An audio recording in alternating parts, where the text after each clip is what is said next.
Okay, you guys, so just a little bit different than what I've been doing, just school demos, but I wanted to show you because I have to make the dough the day before and I have only one day in the building.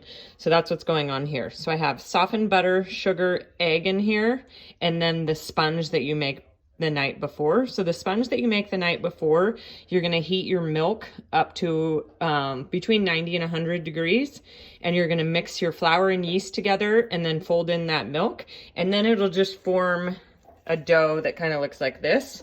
Then you'll cover it and put it in the refrigerator overnight. That's going to give it some time to do its thing and get some flavor. So the sponge in this is providing flavor, structure, and yeast to the cinnamon rolls. So I wanted to show you. So I had, just like we do when we do cookies, the sugar, butter, and egg.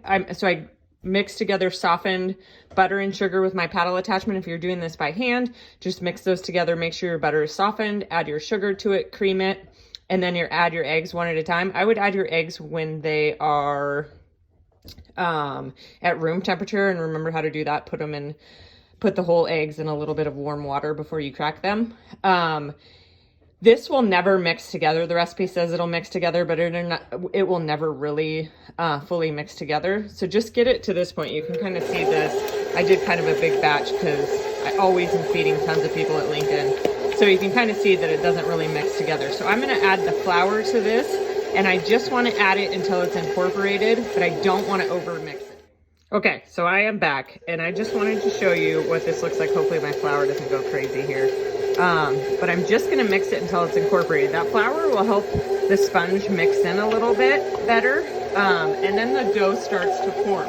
So as you're looking at it, you shouldn't see streaks of the sponge in there, but you should see pieces of butter, if that makes sense. So once it looks like the sponge is broken up and it's mixed together, I'm gonna have you stop it. So that mixed for not even 30 seconds, and then we're gonna wrap it in plastic wrap. I'll show you what that looks like in just a sec. Okay guys, I just wanted to show you what it's like to wrap it up. So this is all my dough. You're gonna get all your dough on some plastic wrap. You're gonna fold it over and you're gonna make an envelope. You're gonna make a flat envelope. So fold it over like that, make it as rectangular and flat as you can. And it's kind of hard to do this on camera with only one hand. As rectangular and flat as you can, and then you're gonna refrigerate it overnight so it's easy to roll out. I'm gonna show you what that looks like once I have two hands. Thank you. Okay, homies, I did a double batch of the dough.